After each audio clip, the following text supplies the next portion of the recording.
Hello, Night Craft Talk. Let's get countdown timer going. It's kind of every week we have a unique one, and this one's freaking out. Oh, there we go. Wow. Oh yeah. Just leave it there. That's nice. It'll come back. There's some sunrise when we have a variety of scenes for this countdown. All right. But tonight, folks, we are talking about kayak camping. We are joined by one of our favorite co-host Kelly Jo Miller's on tonight with us. Hello. Hi, everybody. All right. Sharing is caring. And I am getting ready to go over and share the stream right now. Oh, we have somebody on watching now. Uh-oh. Is that Maya? That better be Maya. Okay, go over here. And I'm going to go down. So, folks, we're going to be covering a lot of cool stuff tonight. A lot of gorgeous photos. We got a couple people watching. All right. We have already shared. Cool. All right. For some reason, there's live captions turned on when I'm watching this video on Facebook right now. Mm-hmm.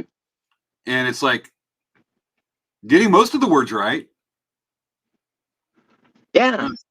Okay. Share to That's feed. fine. Oh, yeah.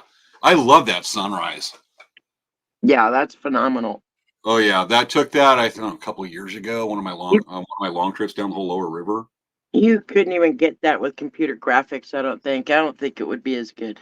I don't know. I was actually looking at some of those live the short videos on Instagram. Is that platform?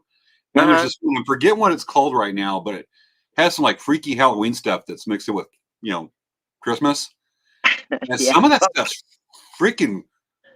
I mean, it's like horror movie. Facebook user, hello, Facebook user. I can't do it. I can't do the scary stuff. It comes back to me in my dreams. I love the scary stuff. But And I'm I like, have no control love a good over my horror movie dreams. that's smart. I have no control over the dreams, so. Got it. Even simple movies. Share to feed. Oh, is that one of the tunnels? I love that part. Oh yeah, that's one of the re-tunnels to Picacho. That's one of my favorite parts. Gotcha. So we got a couple comments right now. One says Facebook user. We can't identify who they are. Let us know who you are. Is that Maya? Is that Carol Ann? Is that Wendy? And might be my sister-in-law, Sarah, too. Oh, that'd be cool. It might be. It might be. I'm gonna go. I can't. Usually I do this to my phone, but my phone is set up in the backyard. And matter of fact, let's show the kayak cam real fast. Well, I want to wait till after the retunnel because this is really cool. It is so cool. That's my favorite part. Can you imagine? Have you ever gone through one at night? Like that? Yes. Oh my gosh, that would be so creepy. It's neat. All right, I just shared it to my own personal Facebook. Watching that live feed. Cool. Oh yeah, this gets cool, folks. Wait, it's gonna get dark in here. I almost need a flashlight when you come in. It's not through there. A few times. I always feel like I'm going through a time warp, and I come out the other side. I expect a pterodactyl to come flying out of the sky, and swoop down at us. It's like that's one of the neat things about that area is all the backwater lakes. So the tall grass is creepy. Actually, that is tall reeds. This is a reed tunnel that's leads to a backwater lake, and we're coming back to the Colorado River. Reed tunnel. We do this sucker a lot of times, and so is Kelly Jo, and it is fun. It's so much fun. And there's the Colorado River. And then you start feeling that pull before you get out there, the current. Oh yeah, if the river level's low, then you get that current through there, makes it tough. Makes it more challenging. Yep. Here is Nomal. Well, this is called Nomal Place on the Colorado. It's an old ranch off to the left over there. There's Picacho Peak. All right, we have right there. Maya, is that you where it says shape? You just said shared. Well, let us know what it is because one of our viewers just shared. We love it. We love it. It's cool. Okay, 5 minutes and 5.5 minutes to go. This is really cool. Like one time I went through here, and there's this little sandbar off to the right, and you're almost guaranteed to see an eagle on that this time of year in the winter. Oh yeah. Oh yeah, I went through there was a cotton. There's like 3 bald eagles sitting in a tree. I'm like, dude, that's cool. Yeah, it's always cool to see all that. It's one of my favorite things is just listening to the things around you. Oh yeah, and if you got people that know how to be quiet and just not talk going down the river, they don't need to constantly talk. You have a big group. Yeah. If you're in a big group, it just scares the wildlife away. Yeah, it's good to talk at times, and it's really nice just to hear the wind going through the reeds. Oh yeah, that's one thing about those solo trips. The river's a little active. They're eating it. Yeah, I'm going swirling. through the cliff face right there, and it's getting, it's nothing, but Looks like the water's alive. yep. We have a Yeah. question right there. Have you seen any animals in the water on your adventures? Yes. Yes. Beaver, otter a few times, mini beaver. One time I saw a ringtail cat crossing the river. That was pretty cool. Wow. I saw a snake crawling across, and I've seen the otter. Yeah, that's Um, cool. I've had rattlesnakes that'll cross on other rivers and smaller rivers. yeah, I've seen. Well, I think we were at Senator's Wash, and it clearly was. It looked like a mini Loch Ness monster. Oh yeah, plenty of garter snakes. Haven't That's seen a bear that's yet. fine. Deer, I've had deer cross the river in front of me before. I'm good with not seeing a bear. I'm fine with that. I've been on a kayak trip once where I got stalked by one. That was about 5 years ago. Was the last time. Oh, I've does he had. swim faster than you paddle? I was camped alongside the river. Woke up to two eyes looking at me, and I'm slowly reaching for bear spray. And I'm looking, going, "That's predator mode." Gators. Ah, spooky. All right, we got to ask, have we seen any gators? I have not. Any Colorado River gators? No, please no. I've never kayaked in the South yet. Yet. Oh, I'm my still. friend lives on a river in Texas down east of Houston, and he says he sees kayakers go in, and he lives on a river. I can't remember the name of it, but he says like he always thinks of me, and he says that there's gators in that water. I'm like, I've kayaked with where the sharks, but gators, I don't know. They're way too close. That's the thing about the big fish. Has you ever been bumped by a shark? No, I've had the seals come up and try. I just shoo them away like a stray dog. Oh god, seals are like especially harbor seals are freaking hooligans. They're like street gangs. And they're brave. Yeah, they just think you have bait. Give me your food. Oh yeah, well the way they go over and just mess with people. I mean, people are like, "Oh, look at the seals." I'm like, "Oh god, it's Yeah, hooligans." no. I Little mean, we go gangs. and look at them and stuff, but there's a distance of respect, a respective distance or something like that. Yeah, but then it was when they try to go over and mess with people. All right, here's a good one. This is called Millard Canyon Rapid. It looks big to a lot of you haven't been done whitewater, but this is nothing. It's cool looking, but this is nothing. It's like the waves are like 10 inches, maybe a foot. 10 It's, inches. it's Yeah. nothing. I mean, this is it. You look at it going, oh, if you've never done whitewater, but I mean, it's just when you go through, you're like, that was Yeah. it. That's just small. Oh yeah, and it goes to a turn right there, and it pushes up against the rocks. Here Still a is lot of fun. it's a fun little rapid. My mom's run this thing, and she was in her early 70s. This is Elizabeth Plantine in 2020 running Millard Canyon Rapid. This is looking from the opposite Oh, yeah. There she is, way yep, in the back there. opposite side of the river. There she is going through it. Yeah. And you go through, I mean, your kayak barely bounces. What if you got a lot of weight in it? Mine would. My sit on top would. I'm. It rides the top of everything. Oh yeah, you got a tank. Yeah, it doesn't go through the waves. Doesn't cut through like my hot rod. Your hot rod. There Yeah, goes Elizabeth through Millard Canyon Rapid. That's up in Canyonlands National Park on the Green that River. looked like fun. It's a fun little thing. I went down the McCollum River, and it was not quite this fast, but it was in my 15-foot kayak, and they're doing 10-foot kayaks, and that was a lot of fun. I mean, That's even cool. though it was 15, I didn't have as much, maneuverability, but what a blast! And it was kind of a little bit swifter, so it was like we Yeah. 40 and seconds salmon left. women. Go ahead.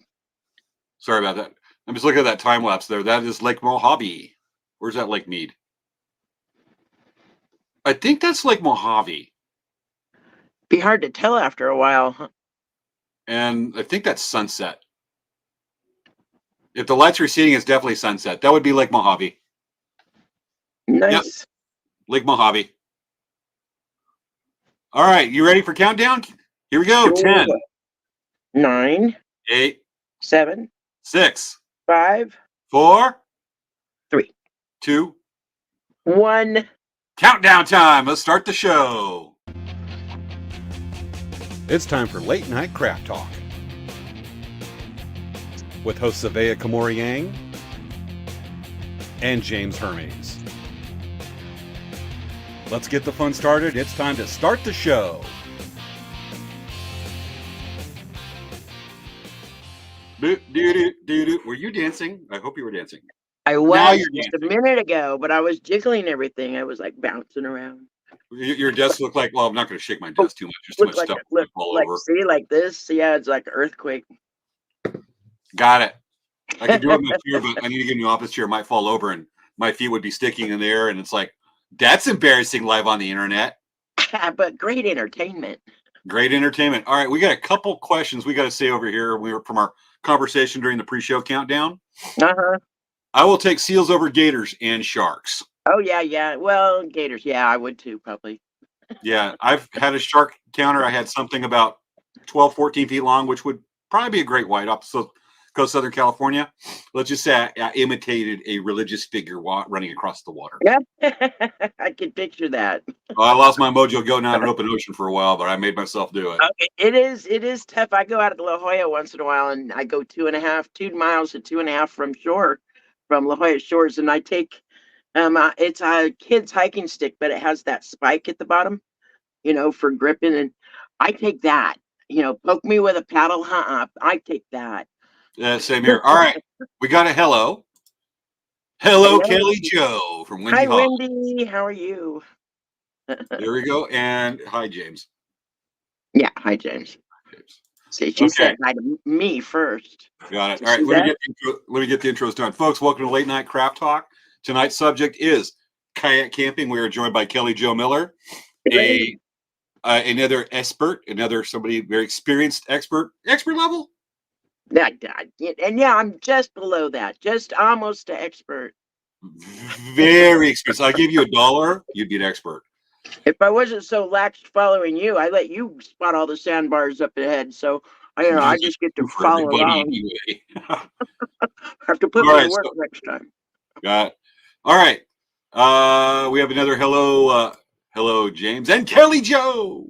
Hello. I'm interpreting their inference from their voice. All right. Late Night Craft Talk. Those of you that are watching this are your first time seeing the show, this is a show that is put on collaboratively by Elk Rack Traders and Dancing Bear Indian Trader. We started this show during the pandemic because we all wanted something to do. We had nothing to do, and we wanted to showcase artists and people that are inspiring. And we've continued. We are approaching 1, 2, 3 years. Actually, we're at 3.5 years right now. 3.5. 3.5. We've been doing this a while. So we do this show almost every Friday night to showcase awesome people, talk about subjects. Last week's show was about Doctor Who. We'll have occasionally cool guests on. They'll just have amazing art. And sometimes we talk about some adventure stuff like kayak camping. Yes. Hence, we brought in the expert. There, yes. Wait, there. Fingers and if I raise, this is my left hand, looks like my right, and vice versa. I want to point to you, and it goes this way. Got it. Okay. I love your scene because it looks like you're sitting in your kayak right now, just kind of tooting down the river. Yeah. It's actually, I'd be sitting backwards because that's the bow or the front of the kayak. Oh, well. I can tell because of the sticker and the solar panel. All right. Let's get this started. Okay. Let's get some announcements out of the way. I have no announcements for Dancing Bear Indian Trader this week. Savea is gone tonight. She's actually at an office Christmas party that she put together. And so that's why we brought Kelly Jo in, and our subject this week matched. Perfect. Works. Got it. And some announcements from Elk Rack Traders. Okay. I got brave this week. I did a live. Usually, I don't usually do lives on my business. Did you see the video? Yeah, last night. Yeah, well, that's not that one. This is back on Wednesday, and I'm reluctant to do a live video when I'm chipping arrowheads or napping. If I say that, Savea go. It's like that joke just gets old quick. Okay, so I'm napping or chipping an arrowhead, and I went, you know what? Napping. This is kind of a big piece. I'm going to try streaming it live. So I go to my Facebook page, I do it, and it streamed for a while. I was napping. I was having to get a hammerstone of this big obsidian piece, and things happened. Why I What don't. happened? Well, I have this curse of making boo-boos, breaking an arrowhead if I'm trying to stream live. And I went, you know what? I'm going to try this, and I'm going to get brave again. And then, hold on. I got to get the video file. There it is. This happened while we're streaming live. This is the point where if you get ambitious, you know you're making progress, and you're like, I can do a little bit more push, is when the point goes, I'm going to get a little ambitious. There's a bee flying in front of the camera. I'm using a hammerstone on this. Angle flake. I'd like to try that We want the sometime. impact to go this way, not up here, because that'll Just bust don't You'll do have it to- on the internet. You'll, Here we go. you'll have Here we to go. show me. Put the bigger rock either. Ah. Oh, It happened. ouch. Zoom out a little bit. So this is what just happened. Yeah. And this is what's I took a keeping you from significant piece cussing, off huh? here. Grr. This came off, and Yeah. apparently a few others. So this is what just came off this piece. Now what I need to do is round that out. And that's what happened live on the internet. I'm going, fricka fracka, yeah. fricka fracka, boom, boom, ba. Oh, I bet. I hate it when something like that happens. People love it. They want to see me napping a point. And I'm like, okay, let's give it a try. Nope. But luckily, I took the hammerstone. I spent the rest of the video knocking off an edge and rounding it out and started putting notches on there. I went, this is recoverable, because I did one time. It was a piece this long, and it went in 3 pieces. Oh, and wow. I went, as my face is going cherry red, going, Yep. You're just like, okay, Good sir, that watch just me. happened. I just have to deal with it. Oh, I hate it when that happens. But you know what? Sometimes good things come out of things that don't work out first. You know what I mean?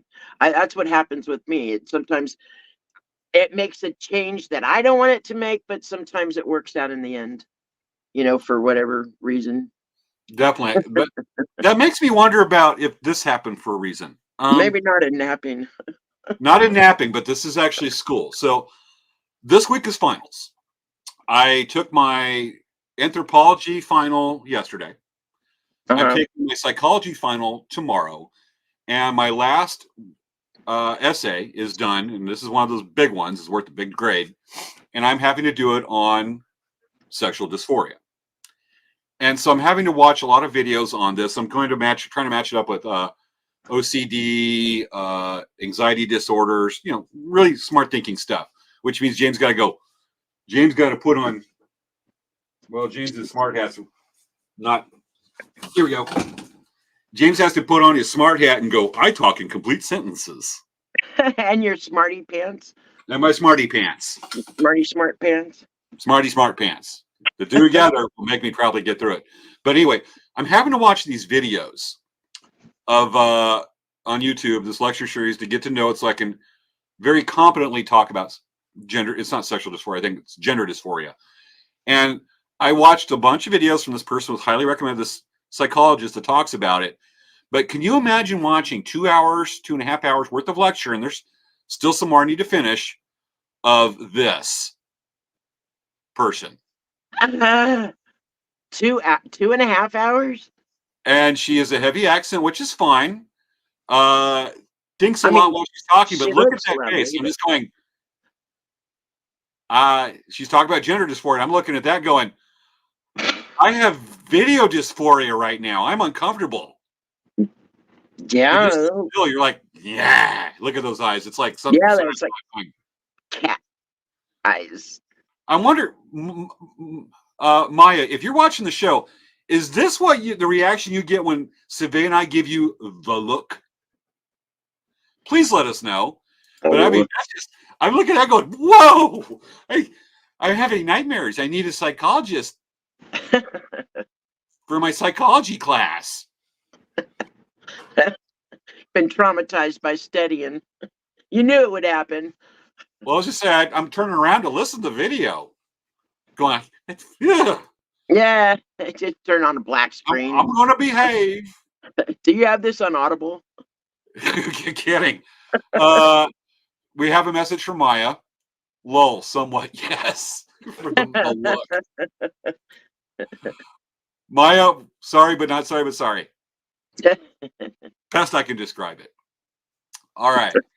So that's the announcements we have this week. We're going to be talking about kayak camping. We have lots of cool photos. Matter of fact, at one point, that's the kayak cam.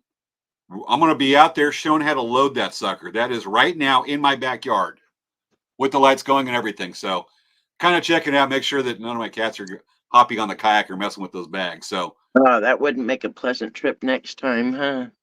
no. So anyway, we'll be loading that toward the end of the show, but lots of cool stuff to cover so far. All right, let me get over the show notes. You got any announcements or anything for Kelly Joe? No, I've just been making, acorn flour and curing olives, and I got some bay nuts over here. I'm marinating in some lemon pepper, and then I'm gonna toast them or roast them. Just things like that, Being a little elf too, making things for gifts and such. If we have any Elf. videos, we want to talk about acorn flour and all that. If you got a few minutes, you want to touch that, we can totally attack that. If you're cool answering some of the viewers' questions about that, because that's cool stuff. If they have any questions, these acorns I got this time up by Mount Baldy on the Icehouse Canyon hike. There they are. Look how big they are. And I didn't think I needed any more acorn flour, but I guess I did because, for a harvester and a forager like I am, these are very hard to pass up. You just can't. They're big and fat and juicy, and they're live oak, canyon live oak, and they're white. So white oak, you open it up, the shell is nice and smooth. If it's a black oak, the shell inside will be like velour and velvety. But these are so sweet. It only took a day to leach them in water and then grind them up, dehydrate them, and grind them up again, and you got flour. Pretty easy. Can I show some of the artwork you actually do with the acorn shells? Sure. Yeah, I cracking 400 acorns, I could do something with that. Oh yeah, folks.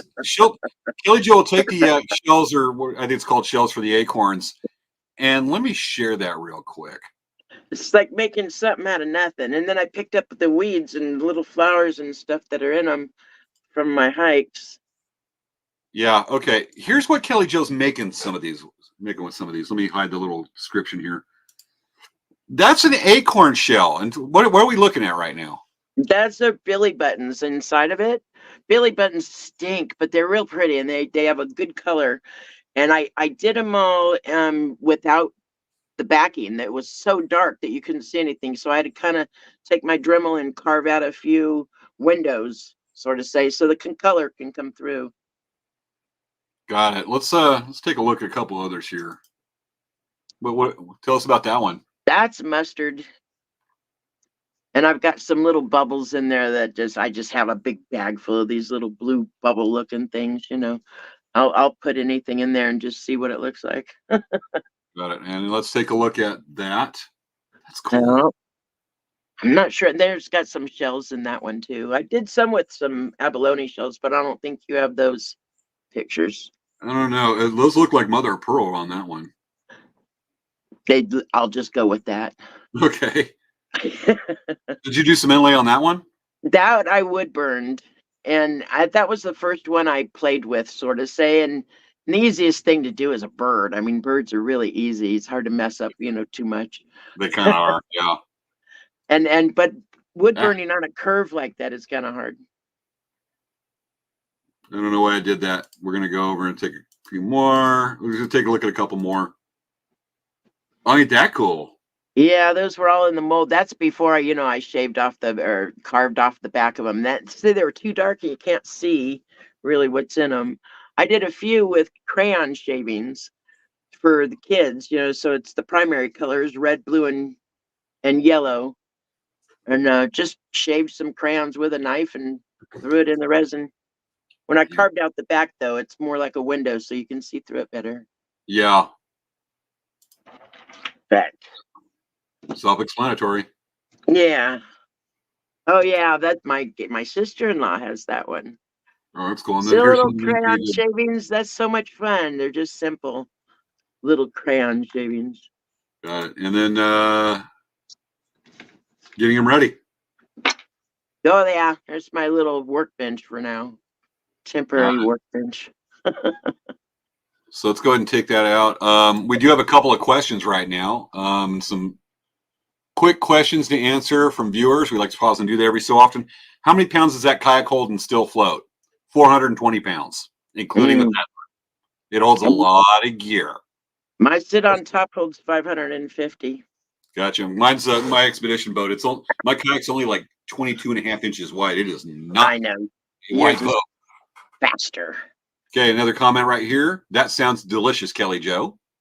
Oh well, yeah, it's pretty tasty. I don't know if you're talking about the acorn flour, but it actually is pretty good.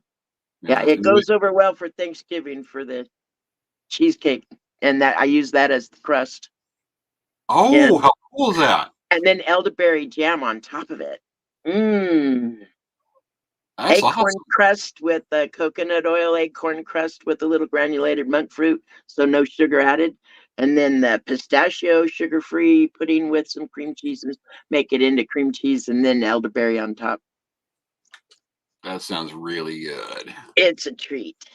All right. Another one we have is Kayaking Kitty, a new short story by James Hermes. Kayaking Kitty would be with the cat getting in the kayak and checking out the hatches while still at the house. Going to the lake and all that is called nope. Yeah. Put one on a little leash. They're not trained. What do you use acorn flour for? Oh, I make a little mug muffin, or muffins or bread or any type of thing. Like I just with the cheesecake, it's a cheesecake. Use it as the crust. You can cook it. When you use it with the bread or something, you usually cut it with regular flour, so this doesn't bind as well. Got it. I don't, but you can. Comment, Wendy Hodge says, that's cool, Kelly. Oh, well, thanks, Wendy. All right. Yeah, it's about that time. Should we get on to the subject? Kayak sure. Camping. All right. I have this really cool intro for it. All right. Now, folks, you probably don't really know, or you have certain expectations of what kayak camping is. We're going to see what we can do to kind of show you what our perspective, the people that we've done it quite a bit. And so a lot of people have different expectations of what I might do, what Kelly Joe might do, what other people, what they see. And we're going to kind of address that right quick as an intro and say, oh my God, I don't know what to do. And this is a famous photo of a guy just having one of the most epic meltdowns in a kayak ever. Yeah. You must have loaded all in the front, huh? It didn't go well. You'll have to see that whole video. It's on YouTube. It is hilarious, and it's still making the rounds after a few years. All right. So what society thinks I do. This is a mutual friend named Todd D. We'll go with that. And he's right there, proper form, everything, respectable. We're wearing a helmet on whitewater. I mean, wearing a helmet on Flatwater River. And then there's what my friends thinks we can do. And I'm in there. I'm the one wearing a kilt. Don't ask why. And that's a great place. Then there's what beginners are afraid what I might do. Mm-hmm. That's for donning a hockey mask on the river. Yeah. I love that. That's my nightmares right there. Yeah. That's me in the hockey mask. All right. Then there's what I think that I do. Uh-huh. That's a great photo right there looking over the water.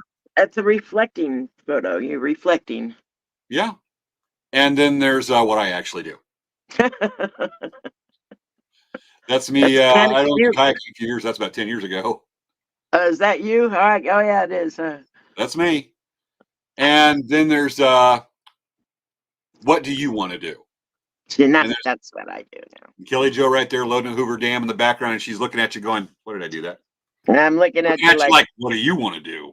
Yeah, I'm looking, what are you doing today? Got it. So first thing, I forgot to load a couple pages, so I'm going to have to do that while we're talking. And just to go over, what do you want to do? What kind of trip? When you go out kayaking, you're thinking, I just want to go kayaking and camping. It ain't going to work in the local reservoir, or they ain't going to work in the local canal or on a golf course.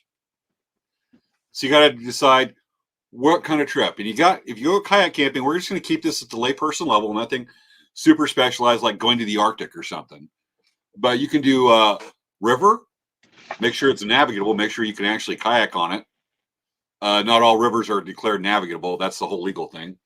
The other thing would be you can do a lake. If there's a large lake, like say Havasu, Lake Havasu, you can paddle out to Like Mead, Lake Mead, Lake Powell. Lake Powell. Well, those big reservoirs, even Lake Pleasant, northwest of Phoenix, there's places, even Lake Oroville in Northern California, there's places you can go off and go camping. There's a few places that are in high demand at Lake Tahoe. Or do you want to do ocean? Ocean's a little braver for some folks, but totally doable a lot of places. Yeah. So you got, what kind of trip do you want? Do you want to do whitewater? Flat water is no rapids. So ocean, lake, or river. Do you want to do one of those? And so we're kind of going over, we're going to make people clarify, what do you want to do once you know some of the options, not just say, I want to go kayak camping, and all of a sudden you throw a kayak on your car and then drive down to Mission Beach going, what do I do next? Got it. So get over here. What do you need to know, and what do you need to know and plan? So those are the questions you have to ask yourself, folks. We're getting to the, we have to talk about this stuff till we get to the hands-on stuff that we're going to be showing. All right. What do you need to know and plan? What do you think?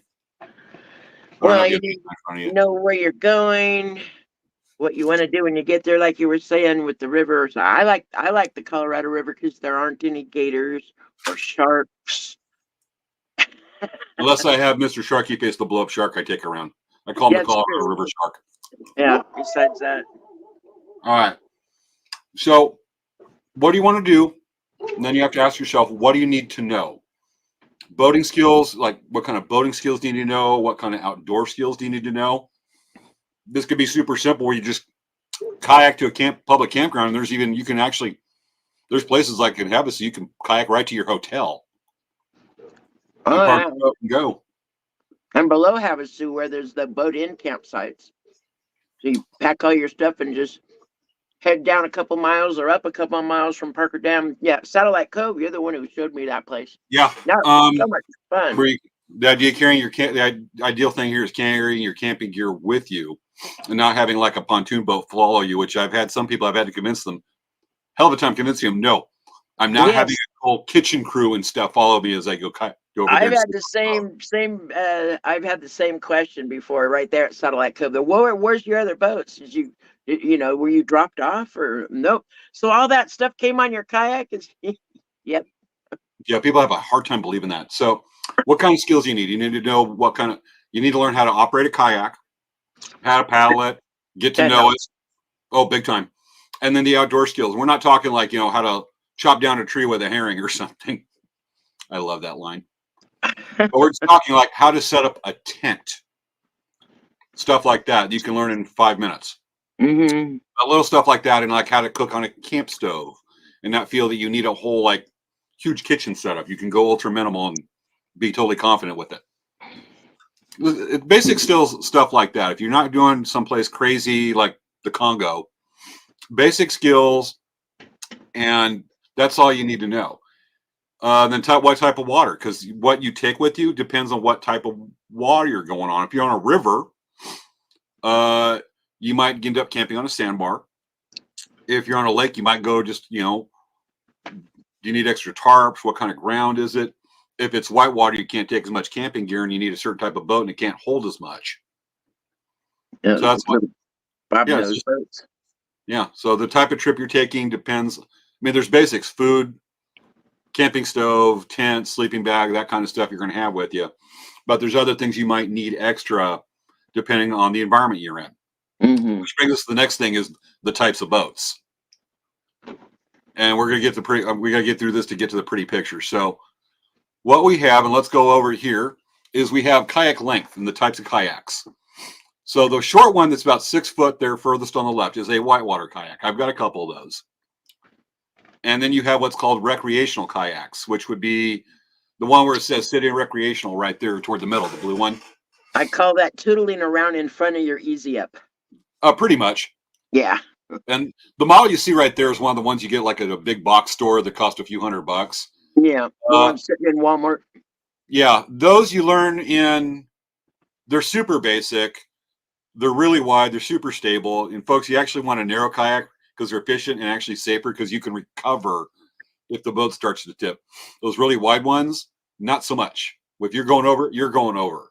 And they have no flotation, very little safety. But if you're just in a little cove or in a teeny little lake, you're good. I wouldn't try to camp out of it. You can. It's one of those you can, but should you? Yeah, no. Yeah. I've And then seen people do that though. oh yeah, I've seen people defy the rules, and I've seen people go through class 2s in those wrecks, and I'm like, you're awesome, but they know what they're doing, and they can. And I'm gonna go ahead and zoom on this one as we have the sit on top right here. That's what you have, one of your boats. Kinda, but that's a tandem, isn't it? Yeah, it is. Oh, Then you got the that fishing blue kayak one's kind of right like there. mine, but the blue and white one's more like mine, but not as long. Mine's 15 feet. Got it. Mine's actually made to go out and fish and bring back some yellowtail, but I had to foam plug my scupper plug so I wouldn't be sitting in a puddle the whole way because of the weight. Oh yeah, totally know that. So what we have right here is your recreational kayaks, which is what most people are going to get, and they think they can do all the stuff in it, which you can, but you're still limited. You just get to know your boat and become experienced. Those sit on tops can hold a lot. There's the fishing kayaks can hold a lot of gear. You can take those. You can stand up on those things. They're not particularly fast, and it's a Mine's bit pretty large, but it works. fast, but that's Yeah, just yours is. Mhm.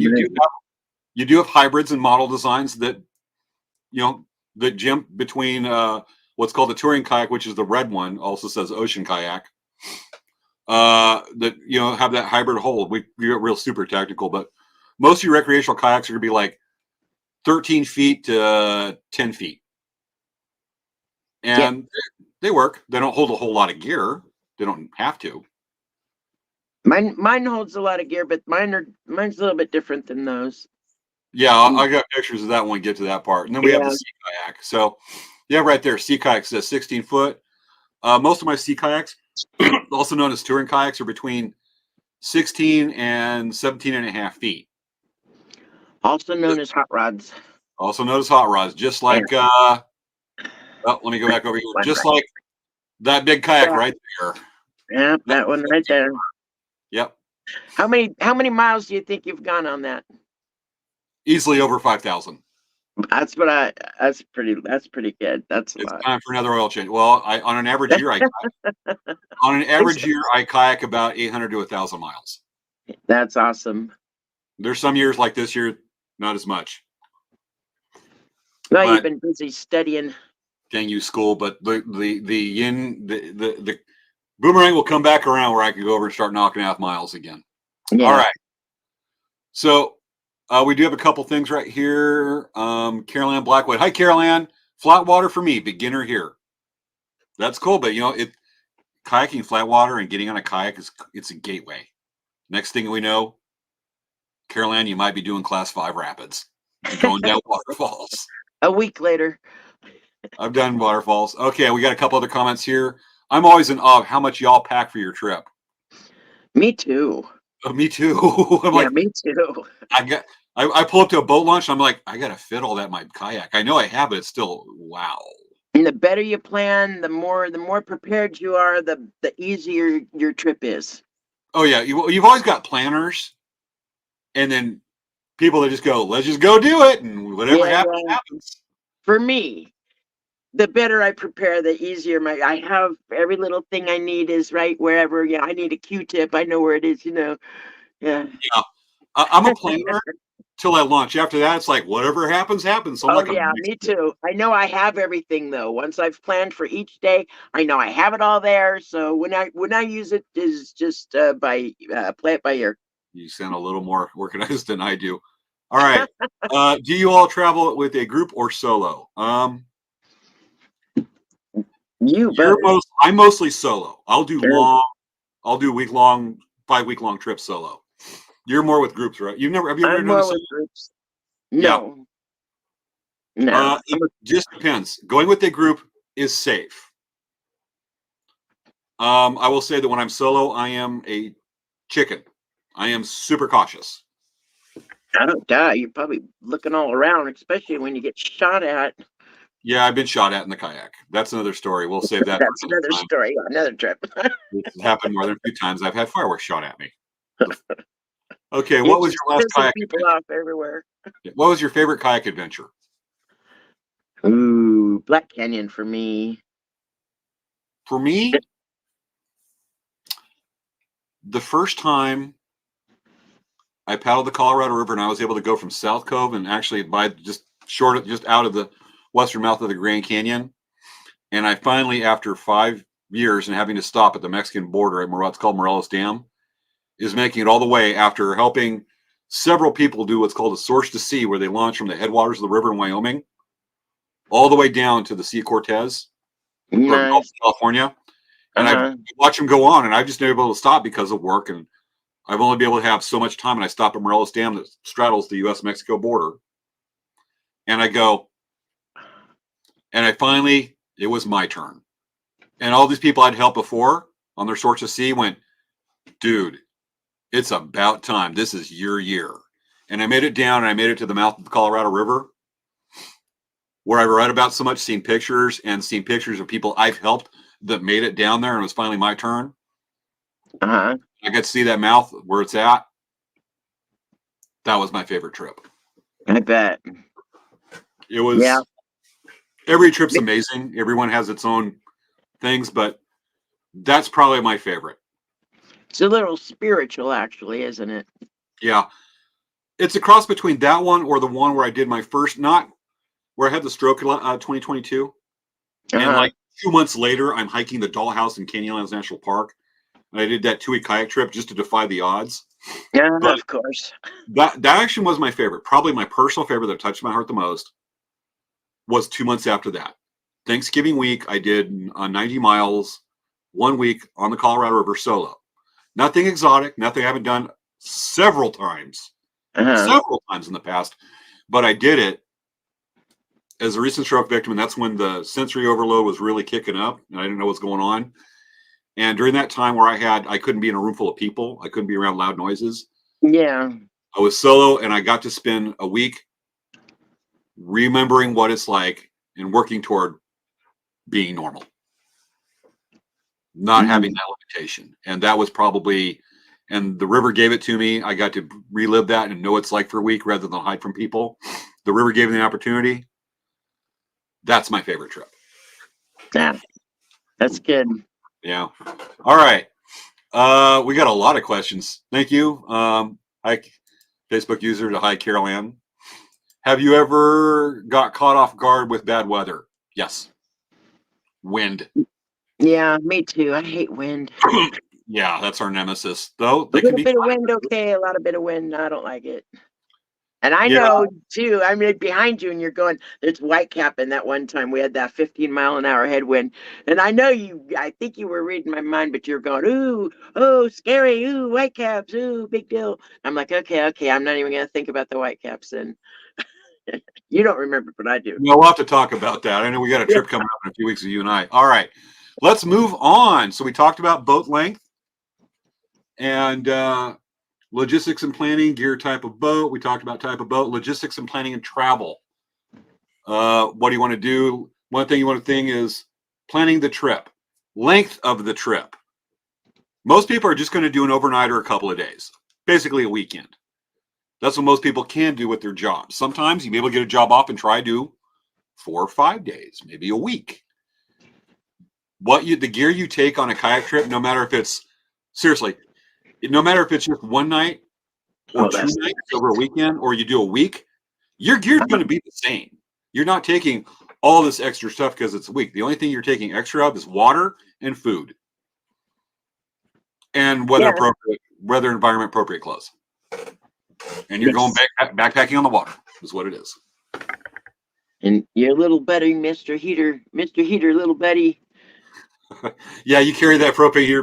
My buddy Heater's one time I did that. I was on that trip.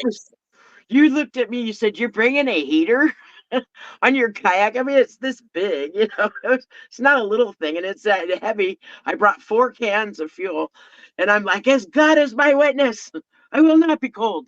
We had a we had a friend on that trip where you had it, and she's looking at that asking you going, I'm going to do that. And this friend is known for taking her canoe. That's Ellen. Yeah, she's an incredible paddler. She's badass. Well, oh yeah, she's a badass. Uh-huh. She'll take her canoe and she'll take it over the edge and pile it. There'll be stuff piled 3-4 feet. With a couple turkeys, even. She's having to look out like this to see where she's going. She's crazy. And those turkeys, even, there's turkeys on that boat.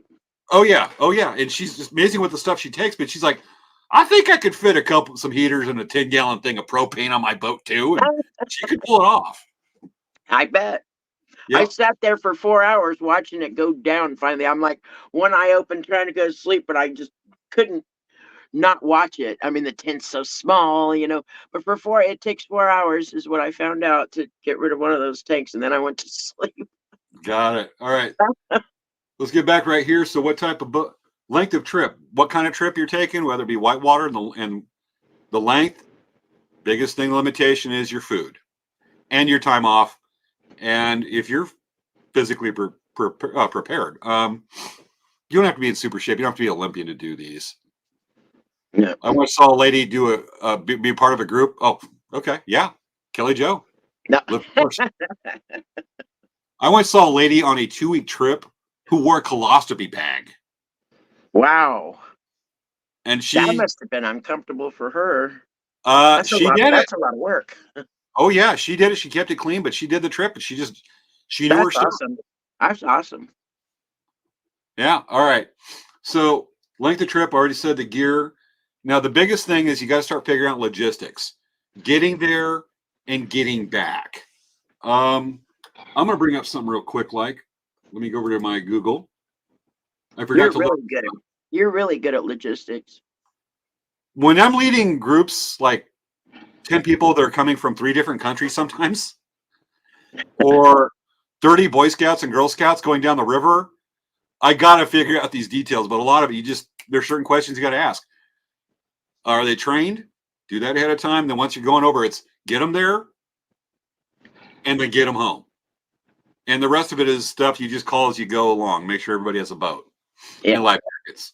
All right, let me do a quick thing right here because I forgot to load this up earlier, but I'm going to do a thing what's called a float plan.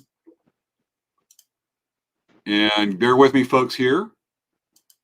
What a float plan is you actually, as you research, we're going to show you some tricks here, but let me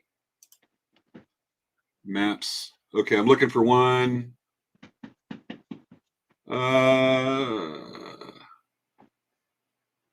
Green River trip. Okay, here's one. I'll bring a couple. All right. So what you can do, let me backtrack. Sorry about the pause here, folks. All right, length of the trip. What kind of boat do you need? Is it going to be whitewater? Do you need a short boat to go around rocks and whatnot? There may be trips a kayaker sit on top. That if it's a really shallow river, sit on top's you're gonna have to drag it a lot and get out of the boat.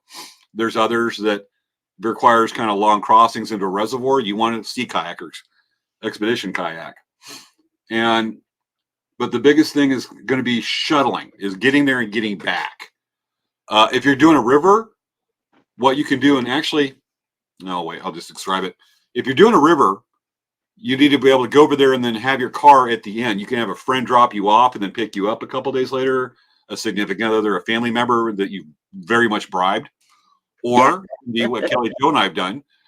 We go over, we take one person's vehicle, we drop off our boats with one vehicle at one point, and then we drive way down the river where we're going to what's called the takeout, where we end the trip, and we leave the car that can transport both kayaks there.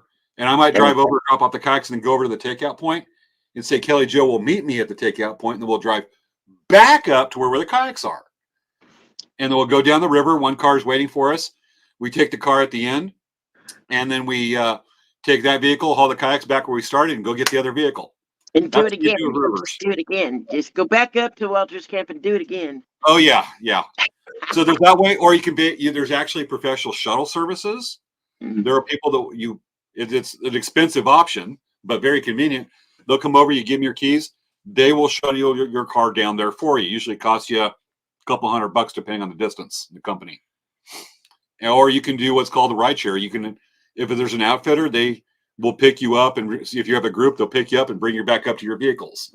So there's always options. And I know a lot of people, they'll go over and they'll drop their kayak off, and then they'll ride their bike. They'll drop off their kayak where they want to go, drive down with the car, and then ride a bike back up. A bicycle. Or get an Uber, a bicycle, or a scooter, or they'll thumb it. Yeah. Or an Uber. So it's just that transportation is the biggest thing. If you're on a lake, you can do what's called an out and back. You go kayak off to the one part of the lake and you come back to your vehicle. Though you want to be careful, because I had a friend that did that one time and somebody stole his catalytic converter. Oh. Yeah, so you want to make sure your parking's secure. Yeah. Definitely a thing. He was not happy. All right. So shuttling and rideshare, and then there's actually, if you want to move your boat first. This is where sharing. So what I'm going to show here is how do you transport the kayak. Let's bring up first aid kit. Okay. Yeah. Yeah. This is first. We have first aid cam. Let me get rid of that one. Okay. All right.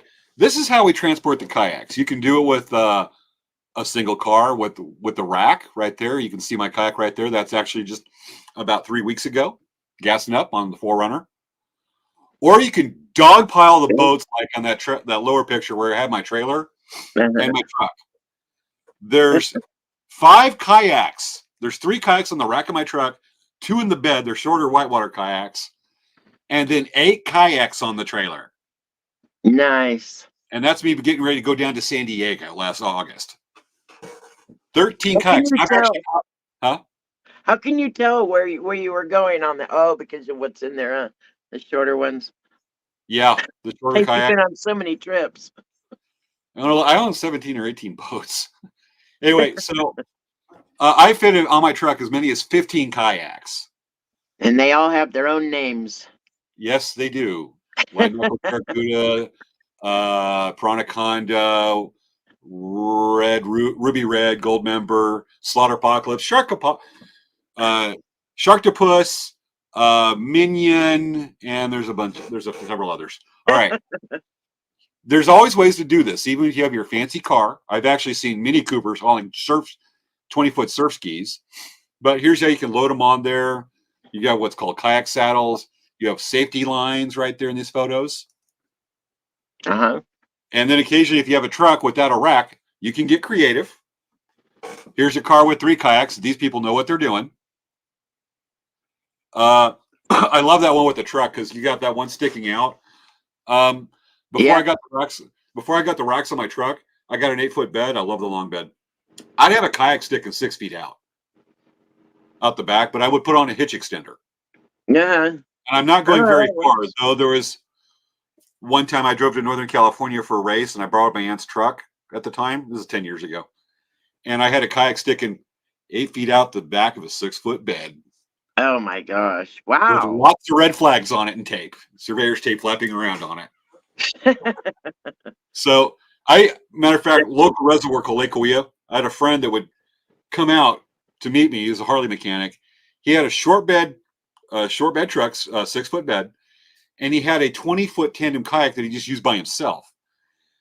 This thing would stick out the back 20 feet? 20-footer. Wow. He secured down. Oh, this is a master redneck. You can make dinner on that. Dang dear. It's a high rise. It was, if you had a 2-story house, you could look out the 2nd-story window and see the top of that kayak sticking out the back of his truck at eye level. That's crazy. It stuck way up to the back. And he'd drive all the way to like LA, go kayaking with it like that. It was pretty fun. All right, but we have a couple more pictures that might be a little iffy ways I would not recommend hauling a kayak. Yeah. Well, especially sticking at the sunroof. You can try at least once.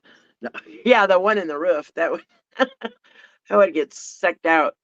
Yeah, if you don't have the special equipment, I've seen people use pool noodles on the top of their car. They'll run straps through there, and you know what? It works as long as it's safe. When there's a will, there's a way. Definitely. But sometimes Don't be that guy because this is that guy. Yeah, that almost looks like your kayak. Are you sure that's not you? That's not me. That's actually a picture from Poland. That's not you. Your first month of kayaking. Come on. No, there was lots of YouTube videos. So your kayaks are supposed to be like aligned with the car, like you see on these photos. And then there's that guy. Aerodynamic. Yeah, then there's that guy. That's like two people facing each other in a canoe paddling, not wondering why they're going in circles. That kind of Clearing thing. the path. Oh, definitely. It's already 10:45. Holy crap. All right, we're going to slam through this. So I talked about a float plan. This is a float plan. What you can take is Google Maps, and you can actually, this is a route where for my Boy Scout Venture crew, I'm going to show this. This is a map that shows everybody how to get up to Moab, where we were doing a 1 week trip a couple years ago. And this shows, Green River. Yeah, Green River. And in here, some people don't like the lack of detail we have, but here's our takeout, and there's where we launched. Oh. And it just shows we're there, and it has all these points on the side over here that shows where we're going, where we're going to be. This one's lack a lot of details because we just camp wherever we sign a spot. It's a wild section of river, really bad. But one we're showing is, let me bring up the guy more details. One for Picacho, which is one of our favorite trips. Here we go. Yes. Here's one more detail. That's good. Yeah, so this actually has where we're going to launch. It has a point right there. It says Walter's Camp. It actually shows we're going to go. And it's got where we're going to camp every night. It's got all these points right here where you can go over and click and get pictures of where we're going to camp, side trips. Yeah, it's got an itinerary. And you could use this for groups, but even for individual. Always file a float plan, which tells when you're going to leave, when you expect to be back, and where you expect to be every day, ballpark.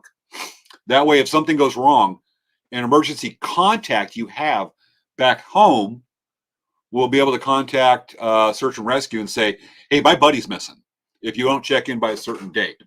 Yeah. And that's super important. Safety, safety, safety, safety. I want to come back home.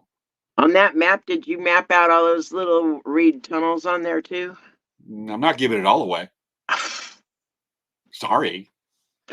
It said here, and then probably hope I got the other side. I just have to keep following you. Sorry. Well, I know the river kind of good. All right. So float plan, you can do that. It can just be written out, or you can go digital with Google Maps. I'll try to keep a printed copy and then email it to your friend so your friend can let search and rescue know. And the other part is cell phone. Make sure where you're going is not so remote you don't have cell phone coverage, but you can do that. One thing I do, now you don't have to do this because then you're forking out a lot of money. You don't need to. Oh, satellite phone? Satellite messengers. I've used satellite phones. Just a satellite messenger right here. And this actually has a tracking feature that'll update on a map. It'll show my location wherever I'm at within 10 minutes. It'll update every 10 minutes when I have track mode. How much do those run? You can actually get these as little as $300 to $400. You can get some. Yeah. But then the annual, where they get you is the annual service. I have texting where I can get receive and send 600 messages. And that costs me about $250 a year. And then there's one you can actually, let's call it an inReach, where you can actually download a weather report for your area. And it's a satellite message. You're not shooting pictures and uploading to the internet or Facebook. You're getting short 120 character text messages you can send and receive. But you can, with these, if the hits the fan, you can actually take and pop open this little button right here. And it says SOS right there. Oh, okay. And this is off, so I'm still going to press it. But you press that, and that alerts search and rescue, and it goes from there. Very nice feature. Yeah. So if you're doing a lot of backcountry trips, this is worth it, hunting and whatnot. Occasional weekend trip with a group, you don't need one of these. Yeah, you got a lot of people with you. Yeah, there's other precautions you do. Okay. So always follow the safety of the float plan. And we showed you how you can, one way you can use it on Google Maps. Very good. And we talked about length of trip, gear, ride share, float plan. And next we want to talk about is the camping and then loading the kayak. And we'll touch on food. Yes, let's do that. We're already at 10:50. You want to go into overtime? Well, sure. Go Yeah, out there and load that kayak. Yeah, I thought we'd slam through these pretty quick, but we start answering questions and telling stories. You might All have right. to do the load the kayak in fast motion. Oh, it'll happen. So campsites. This is one of your campsites can look like. And you can haul, if you do it right, you can haul a lot of gear in one of these suckers. Look This at is all one of my that gear. campsites from a trip 2 years ago. Year and a Yeah, half. it looks like a truck brought all that stuff. Nope. Everything closest to us was my kayak. What a gorgeous view. Oh, yeah. That's actually September last year.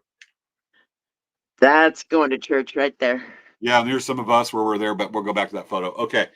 How do you all fit it in the kayak? We're going to show you real fast. I'm going to make this. Yes. Let's do it. Yep, make it happen. All right. Here's where I walk out to the kayak. So what I'm going to do is I am actually going to highlight this. There we go. There we go. I actually went this way. Not what we want. I figured this out earlier. Solo layout. And then this. There we go. That's what we want. There you go. I'm going to go out there. I'm going to put on my jacket because it's cold out there. It's cold as this desert rat. The rest of you that live up in Canada, I know we have viewers in Canada, they're going to be going, whoopee. That's swimming weather. Out. Yeah, that's swimming weather. I wear a jacket under with anything under 60. So I'm going to go ahead and tap out right here, folks. Just give me a few seconds, and I'm going to walk outside, and we're going to do this. All right, let's do it. All right, give me a sec here. Kelly Joe? Okay. Please keep our viewers entertained for a few. I shall try. I'm just eating blueberries. So you got 3 bags worth of goodies, and we get to see you fast pace and fast motion, put it all in your kayak. That'll be fun. There you are. I can hear you coming. Nice paddle. You hear me okay? Uh-huh. You hear me okay? I can, yeah. All right, so apparently this light's low on battery. We'll go with that. And I have a cat that wants inside the house, so give me do that real fast. Okay. Yeah. And make the cat happy. It's the new cat we inherited. An orange cat that hung around our house for several weeks, so that I named Caltrans because it's orange. All right. So this is the kayak. It's 17 feet long. Let's go ahead and pan a little bit. There's the back. There's the front. It's a long boat. It's got a nickname, Long Boat. This one's actual name is actually Slaughterpocalypse. A name so long that it's got to be as long as the boat. So I've got these 3 bags right here. These are called IKEA bags. Self-explanatory. You get them IKEA. They're really popular with sea kayakers and kayak touring because they hold a lot of gear and they fold down to almost nothing, and they're really cheap. Because there's one thing that kayakers are good at is finding ways to be cheap and do things inexpensive, because these things are already expensive as heck anyways. All right. So I'm actually going to move the camera closer to the boat, and I'm going to show you how I load it. And I've loaded a lot more in this sucker before. So I'm going to bring it over to here. And let me just lower the camera a little bit so you can see what I'm doing. All right. Not what I wanted. The tripod dipped down. This is going to be fun. Okay. That was a fun ride. Well, those batteries need to be replaced. Okay. So just to give you the parts of the kayak right here, this is called the cockpit. That's where you sit in it. That's called the back of the kayak's called the stern. That's the stern hatch over there. And that's the front hatch right here, stern, bow hatch. And I have the IKEA bags actually set up where I've got the one, when I load, I actually set the one that goes to the stern, everything that goes in the stern hatch by the back of the boat, the one that goes in the front of the boat, the bow, I have that IKEA bag that's sitting over there. And let's go ahead and load it right quick. So I got to lower the tripod. My backyard's not big enough to do this smart. You don't have one on your head, like a light, a headlamp? Camera. Yeah. All right. First, let me take the paddle away. That's one thing there's so much to cover. We never talked about paddles. Yeah. Another Okay. time. Here's the stern hatch. When you want to load a kayak, you actually want to stick, you want to kind of where it's kind of balanced. The stern hatch is going to hold more than the front because it's wider. The kayak's always the widest right here where you sit your butt in it in the cockpit. And I'm going to have to dip down for this. Okay. So normally you want to stick 60% of your load in the back of the boat and 40% in the hatch in the front. And let me see if I can actually move this a little bit this way. Is that a better angle? Yeah, that looks good. Okay, we'll go with that. Okay. All right. So I got the hatch cover. These are neoprene hatch covers that go over this. Every kayak's different. And so it's kind of dirty for my last trip. So stuff I would stick in there. You always want your heaviest items toward the center. That's what's called the bulkhead. There's actually a big foam block right here that creates a waterproof seal between the cockpit and the stern so water doesn't get over here and this acts as flotation. And so things that are the heaviest is going to be stuff like your food. There's about 5 days worth of food in this dry bag. And you always pack in dry bags. You pull the top. It's a material that's water resistant or waterproof.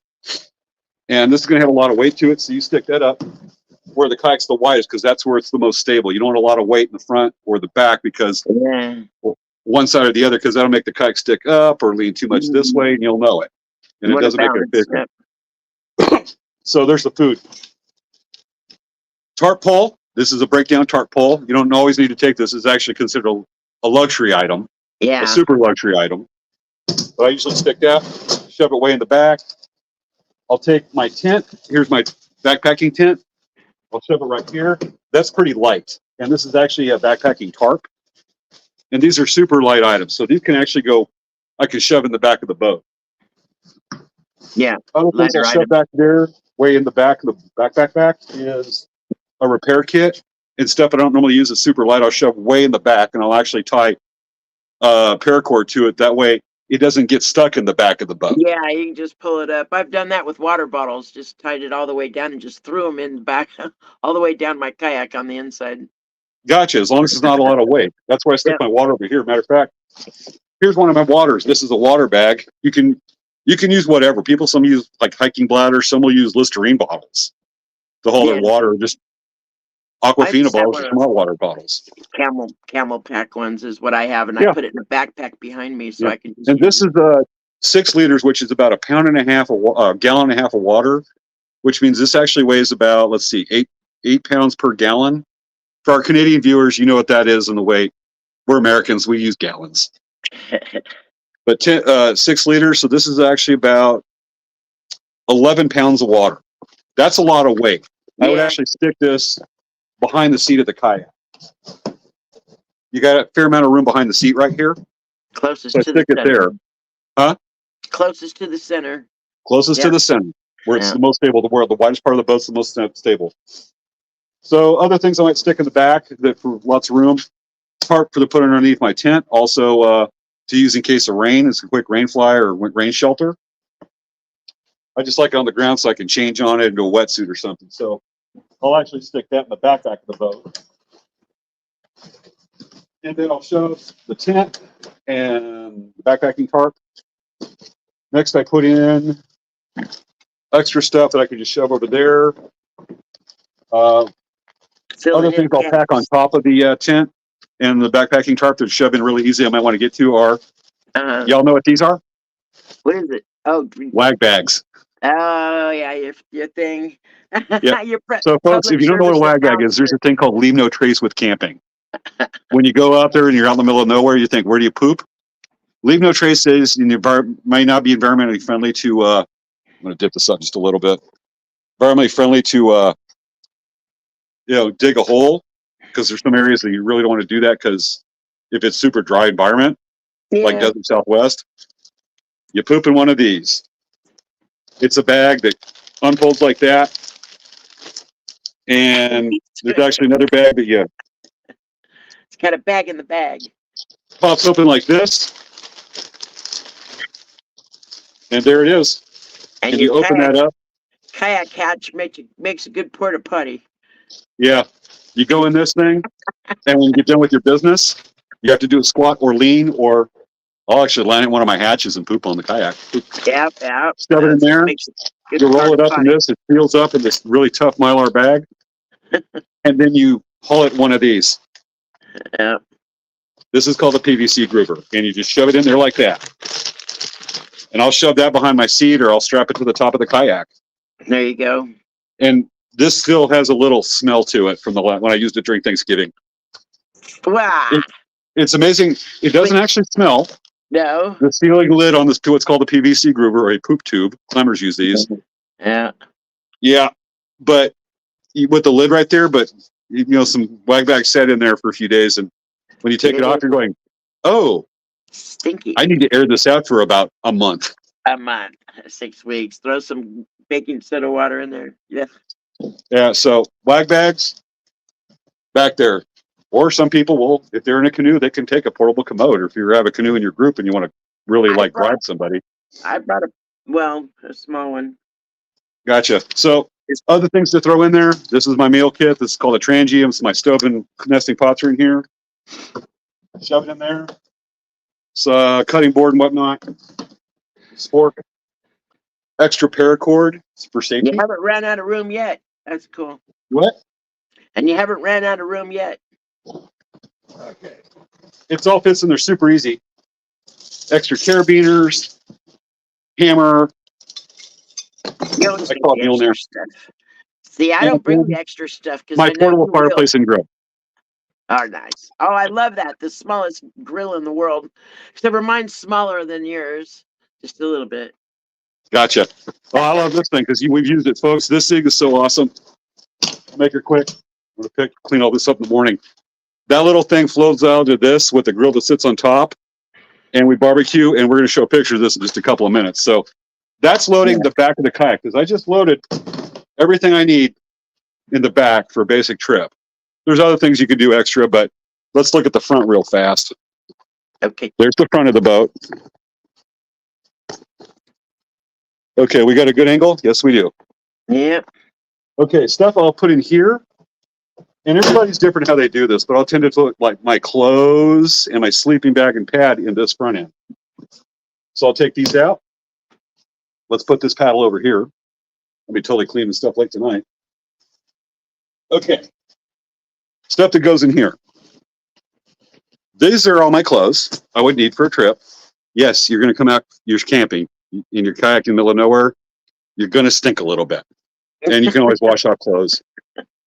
So I'll take, this is my sleeping bag.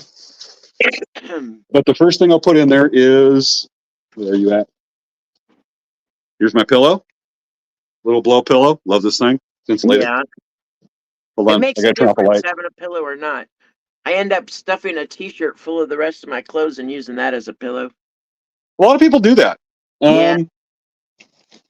This Stuff is my I already sleeping have pad. there anyway. Yeah. What is that? This is a sleeping pad, an inflatable sleeping pad. Okay. This is one of those things where you really don't want to skimp money on your sleeping system too much. As long as you're not touching the ground, you're fine. I'm fine with that. If I can lay sideways and not be, I'm probably a fraction of an inch from the ground, but I'm not touching it. Gotcha. Well, I like my comfort. I'm a side sleeper, and this is about a 2-inch pad. The one inflates. It's really freaking expensive, but this is one of those things I didn't skimp on. Is it a 4-inch high or I got a Is it what? Mine's a 4-inch high. This is about a 2.5 inch. 2.5. It's 25 by 78 as far as width and length. Yeah. But this is super light, so that'll go way up in the front, right? That go way up in the bow. And I actually have a table. This is one of those things that's a luxury. It's a luxury item. You don't take this on all trips, especially whitewater. This is unnecessary, but I'll shove it right there, and that's going right along the bottom. Those are then I'll shove my clothes, and I actually have 2 bags right here. I'll have, this is my ultra warm clothes, my puffy jacket that breaks down really small, and then my clothes that'll go in just like this. I have a puffy jacket that fits in its own pocket. Shoves in there. I mean, there's a lot of room right there. You can kind of see. And then from there, I'll take for the front, there's my toiletries, and I'll shove that in last. But from there, I'll just take My sleeping bag right here. This is a 20-watt solar panel. You don't need those for weekend trips. Just a 10,000 milliamp battery will do it if you have a lot of electronics. Yeah. Sleeping bag. The sleeping How bag's many got some sleeping heft to bags? it, so I'll actually put that against the bulkhead in the front. Remember, all those super light items go toward the tips, the front of the back of the kayak, Yes. and then from there, dry box where I have extra batteries, headlamp, stuff like that. Fits Good. right there. First aid kit. This is really a bulky first aid kit for one person. This is more for a group. Yeah. That looks Yeah, like I'm a it. medicine. I gonna have it all bulky first aid kit. Goes right there. Toiletries. More? That's really huge for toiletries too. Are the same ones? Yeah, but I have a little bit of first aid there. Always carry extra TP Yes. Mountain because money right there. That's what we there's call there's mountain 5 money. little strips that come with the wag bag, but sometimes let's just And say that sometimes they come out a little bigger than other times. just stop. Yes, we're alluding to it. So extra TP is really nice. It also makes it's multi-use. I call that Don't take mountain things money. something unless it can serve at least 2 purposes. I call TP mountain money. Yeah. All right. So that is load the kayak. I have an empty IKEA bag right here that I can just. Well, there's a bandana in here. Well, that'll fit I can anywhere. easily shove it right there. The other IKEA bag I can shove right in the stern. I'll show you that right quick. There's the stern. And I have here's a big the empty duffel IKEA bag. bag. I just gotta wad it up, shove it in there, and it's good to go. As far as the rest of the kayak, stuff I'll stick on the deck. Very little on the deck. You don't want anything on the deck because that just makes the top heavy. But I'll take like portable compressed wood and I'll just put that behind the seat or in front of the what's called the foot pegs where you sit in the kayak where you stick your feet on there. Yeah. And some other safety stuff. I have a mesh bag I keep behind the seat that's got a signal mirror. Well, I keep a signal mirror in my life jacket, but it's got a paddle float, which is kind of safety device, sponge for water, and a few other things. Extra paracord will go on there, and ShamWows to wipe off the boat because it gets muddy quick when you're in the backcountry. No. So that's what I'll pretty much do. And I always keep some stuff in my life jacket. I got a big pocket right here, and I'll keep food, lunch, trail mix. I'll keep an Nalgene thermos or something, or hydro flask up in the deck rigging because you got right here. I'm gonna bring it to the front, and then we'll end this.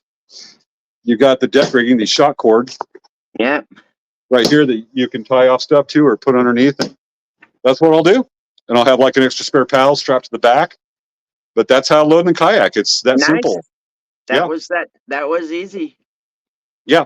And just the stuff I have in the kayak right now, I could easily go do any weekend trip with the food and everything that I have just in here right That's now. perfect. And I loaded my kayak. Huh? I'm about to say, and believe me, I can fit a lot more than usually do in this kayak. Wow. I really shouldn't. I can fit a lot on mine too. Mine Oh, yes, you have. absolutely different. Kind of the same but different. Because I could Got bring a cooler. Okay. I'm going to go back inside. We're going to wrap this up, folks. We're going to show, have a cool end of this. We're going to spend just a couple minutes talking about food, wrap this up, and we have a really special treat at the end of the show for you where it's coming right up.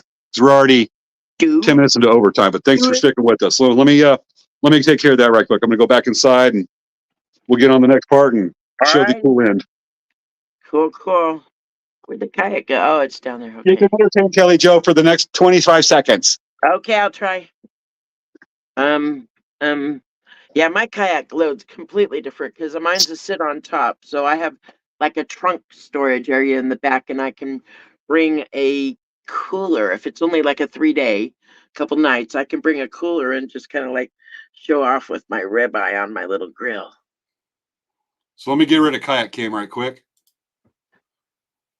I was telling him about bringing my cooler and a ribeye.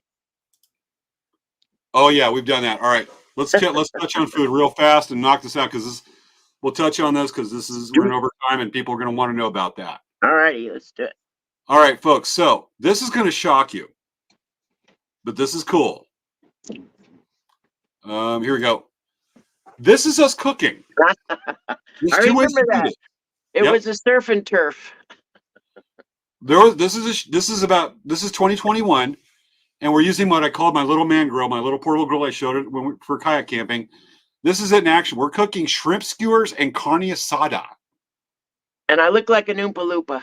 You look like, yeah, you were sitting there peeling the shrimp. Oh, I grabbed the wrong bag of shrimp. I thought I grabbed the bag that was already cleaned and peeled and all that stuff. No, I grabbed the wrong one. If I knew what you were doing, I would have helped you, but I didn't know until you walked up going, "Who wants some shrimp?" And we're like, "What?"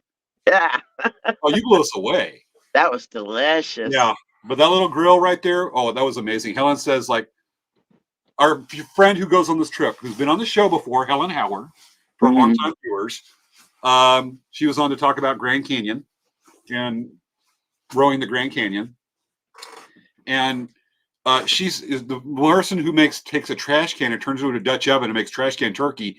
Said And this I is the do most that amazing too meal now. I've had. I learned from her, and I've done that a couple times myself. Oh yeah, It's like a camping party favor. Definitely. All right, so this is us camping, and we're actually camping on a sandbar. And there's two ways to do this. You can take the perishable food, like your meat, in a soft side cooler, especially if it's cooler weather, generally over the weekend or whatever. And you can eat that on the first or second night, maybe the third, depending on what you have. And this was a 3-day trip we were on. You know what I like to do? I freeze my meat. First, I put a little bit in a storage for the size of the meat, water, and I freeze it like an ice. And then I put my meat on top of that, frozen. Then I fill that in a plastic bag, and I fill that up with water. So I have a brick. I have ice all around that meat. So if I'm using that meat like the third day or the second day, it's going to stay frozen longer because it's actually in a brick of ice. That's actually what a lot of Grand Canyon runners do. They'll actually get their ice to last 2-3 weeks in these super insulated coolers. Wow, oh yeah, I got one cooler that will freeze. I've put hamburger in it that wasn't frozen. I bring it out, it's frozen. It's crazy. Nice. Yes. Usually I just freeze my carne asada and I'll have it on like the second night. I've done it the third. But other ways to do this is you can take a soft side cooler and stick in the kayak where you got room. Feed a couple people. If you're doing longer trips, if you want to go masochist, you can dehydrate. Here's one of the dehydrated meals that I do. This is what I'll do, and I'll actually prep this. I'll do this style on like week-long to plus trips where like some of these trips I do are 3, 4, 5 weeks. So do you have a picture of what that looks like after it's cooked? Actually, I do. Oh, nice. Wait, right there, lower left. Let me zoom in on it. Yeah, that looks pretty good too. Couscous and salmon. That looks really good. Oh, it's the bomb. It's the bomb. So the secret to doing this, if you think you need to get like a dehydrator like we have, and this is how I'll package it. This is vacuum sealed. And this is another way I'll do it. I'll have it vacuum sealed along with canned goods. And I actually don't like using canned goods. Like canned salmon. You got trash after that, yeah. It's more trash than the two. The can, if you break it down, it's got sharp edges that can puncture dry bags, trash bags, because you got to take it with you. Yeah. So you got to watch it. But generally, here's one of my meals that I have. You can eat really good. You just got to buy stuff that's non-perishable. And there's a lot of packaged meats you can get or in packets, like salmon, tuna, chicken, and you can those are totally usable. And this is one of my freeze-dried ones. This is actually Harvest Blend, green beans, bell pepper, spinach, spaghetti sauce, and I put some packaged salmon in there. I love salmon. I do too. And that's I've got like the directions written on there. I've done it myself in case I have like a really long day and I'm just brain dead. I don't want to think about it. I have what I actually already know laid out for me. You don't even have to cook it. You could just eat it dry. That'd be crunchy. But stuff is non-perishable. New chips. Baby bells. Oh, nice. Baby bells. Baby bells. The goat cheese. You can get cheese wedges that are shelf stable. Oh yeah, baby bells. Those are good. Cheese wedges. You're only going for 3 days. It's not like you have to pack a whole bunch of food, But definitely, I like to pack one little extra meal. And I usually do an extra meal or two, just in case. An extra day, just in case something happens, bad weather or something. Yeah, hungry Boy Scouts. I teach the Boy Scouts that. I've actually fit 2.5 weeks worth of food in my kayak. Nice. Yeah, I don't doubt it. Yeah, so kind of had to, but you eat well. The baby bells. You can do hard boiled eggs. We'll keep for a few days unrefrigerated in cool weather. Mhm. I use powdered eggs, which are expensive, but they're great because I'll just take these, add a certain amount of water, make scrambled eggs, I've combine that made with a couple those. baby bells. Huh? I've made the powdered eggs. Yeah, we I talked cooked about. them first and then did them. Yeah. Yeah, we talked about that. I've never had much luck, but even with all that you have, um, if you don't have the skill, and you want to try to do it the way we're talking, shelf stable. You can get a whole meals in a packet like this. Never mind the Mhm. green screen. But this is you buy this at Walmart or whatever. Spanish style rice with quinoa, pepper, and corn.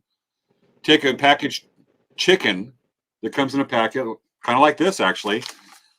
Put that in, put it in a skillet, boom, you got a meal. All my meals are designed to cook within 10 minutes. Yeah. So Mine too, except for that ribeye and asparagus.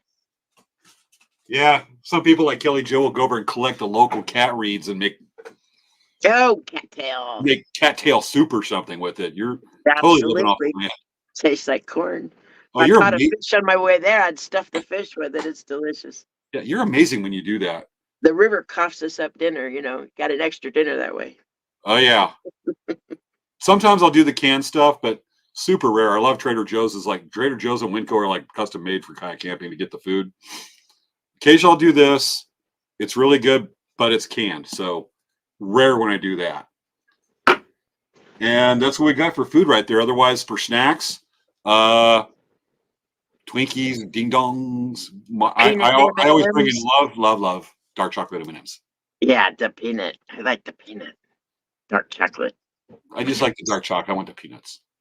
I like peanuts. You're weird. I know. I'm okay with that. I'm fine with that. Got it. Okay, so we've touched on food. That brings us to a close. Now, let's see if there's anything. It doesn't look like there's anything we need to catch up with. I'm looking at viewer comments. A lot of them are just watching. We got a lot of people watching right now. Uh-oh. Yeah, I'm surprised there's so few comments. I think people are just entrenched in it. Anyway, so we want to go back and tell why we do it, to revisit that subject. What can you get out of it? And we want to share some of our favorite experiences of what you can expect. You ready for yours? Mine? Yep. Well, you asked me to pick photos. Oh yeah, go for it. So if you want to tell us what your favorite moment is from here. Oh, there. Who was I? I was talking to. That's not the one. That's not the one. There it is. Oh yes, the water right there that we're at, that comes down from the sauna cave. This is like less than a quarter of a mile from Hoover Dam. And you paddle up that right there and you hike up and go through the sauna cave. But what's really fun is when you get out of your kayak, that water's hot. So you're we go down there and sit in the water like our own little, our hot tub, and you're taking a jacuzzi with your kayak. But it's just the strangest feeling getting out of your kayak and stepping into hot water. Especially when that water is coming out of the bottom of Lake Mead, coming out of Hoover Dam, and it's an average of about 54 or 56 degrees around that range. That's one of my favorite spots right there with the sauna cave. I love going back into that sauna cave and coming back. Going down to the end and back. And the raining cave. Oh, they could have left me there. I'm just said, leave me here. Just call it. Oh, she stayed there. We just call her the lady in the cave. That's from camping during Christmas weekend. In that raining cave? Raining. Just Black Canyon. I'll actually be camping next to one next weekend. Oh, I'm gonna put little green monster emojis on there. Little green monsters. I'll be posting where I have cell phone coverage, but this is called Black Canyon. Like I said, I'm launching. We have our show next week. We finish off at 11:30. We'll be done, and I leave at 5 or 6 o'clock the next morning and drive for 5 hours up to Hoover Dam, and I'm gonna launch and spend 4 days up Black Canyon. This is a good picture too of how my kayak is, because it's completely different than yours, and I can put more things on top. We actually have a thing about that right there. There's yours all packed up. Yeah, see, I got a cooler on the back, and then I have that basket on the back, that crate, and it holds kind of like any things that I might want on the paddle. And you swear I usually put my camel pack so I can just get a drink of water right there. And then that's pretty much it. It's got I've got a tarp over the top that helps keep it cool and everything in its place. There you go. Got it. And to share to go with you right there, what you see out of it. Here's what I have. Here's what I have out of it. I could show a pretty picture of sunrises or we have a question. What's your kayak's name, Kelly? KJ's PT. What's that mean? KJ's physical therapy. Since I have 11 herniated discs, the more I kayak, the less I feel them. There you go. Yeah. Kayaking cures cooties. Cures cooties. Yeah. To go back to share my unique experience I want to share with everybody is it could be a sunrise or a sunset or an animal encounter, but I wanted to pick something that's even probably harder or less to see, that's a little bit harder experience unless you're there when it happens. Is I love kayaking through canyonlands, Utah, wherever there's deep canyons. And this is from September 2021, or you mean 2022. So just a year and 2-3 months ago. And we were kayaking with a group. I was trip leader for a group, about 10 people. And we caught a late season monsoon. And what happens when you have a bunch of rain that happens? You're in the bottom of this big canyon. Oh, no. All that rain's coming around you. Flash flood. Flash floods, we had that happening around us. But what also comes when what's cascading off the cliff? Uh-huh. Waterfalls. Oh. And so I want to share, if you go to the back places, you have enough adventure, and you develop the skill that sometimes you are treated to such an amazing experience. It's only about a 1.5-minute video, but you come across something like this.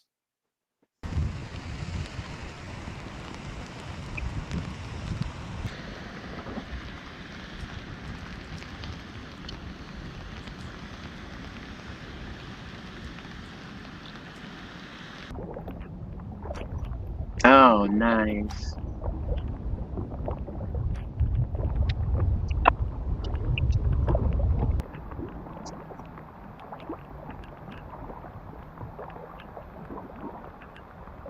Very nice.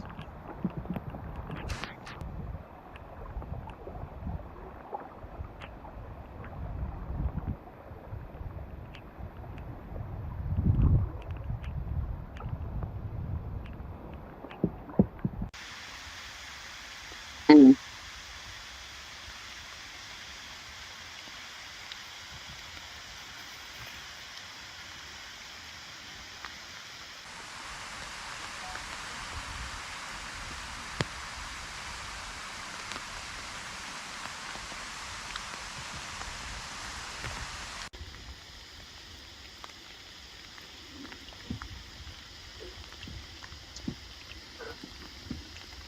Just put that on a loop for your sleep sound. I think, yeah.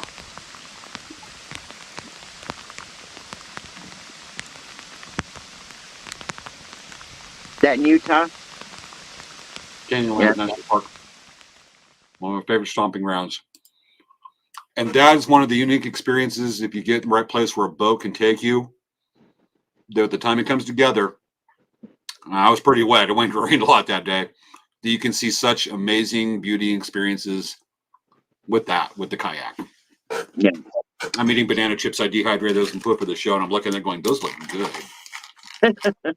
Oh, man. All right. Blueberries.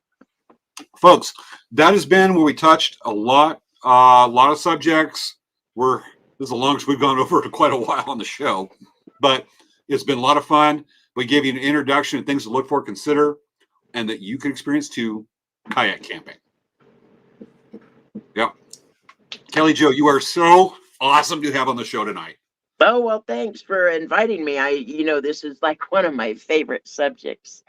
Just a little bit. You're on Pikachu next month with Helen on her trip?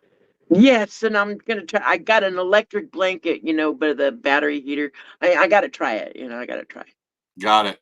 I'll be there. You know what? We've already talked about it. I'm the transportation. As we talked about, folks, we take one vehicle, drop it off, and another's going up.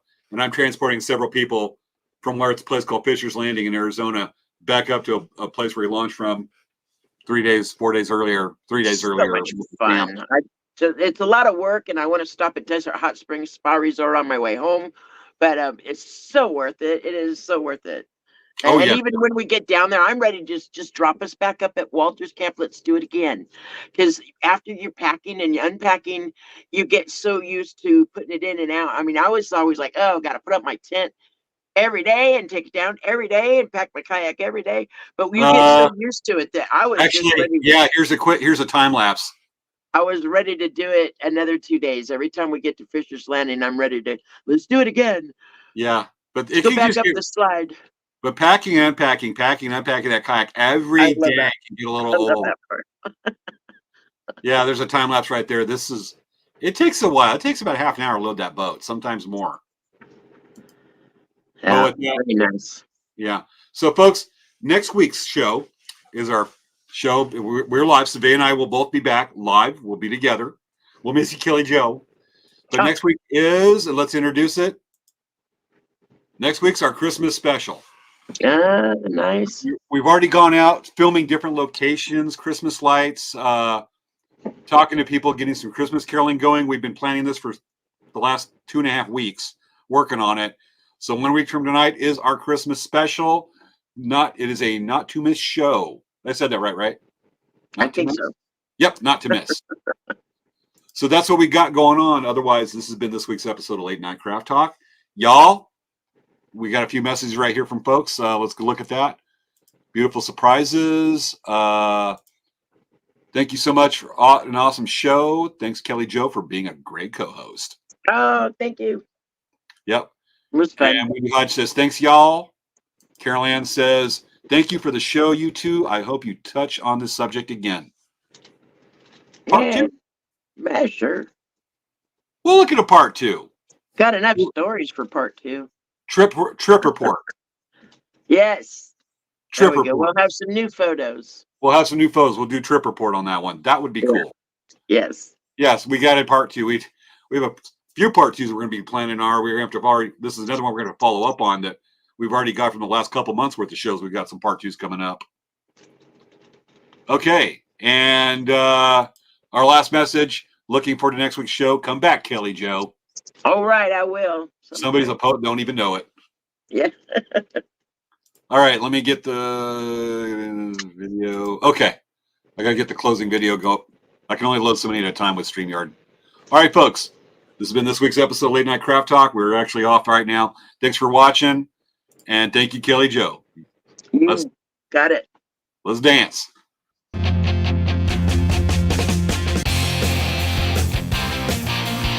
I guess that is. Kelly, your answer was dance. Those are dances too. Oh, yeah. A little earthquake when I dance. I think. You a heavy metal version of that. Yeah. Aw, ain't he cute? Yes. Yeah. Good night, everybody. Night, everybody.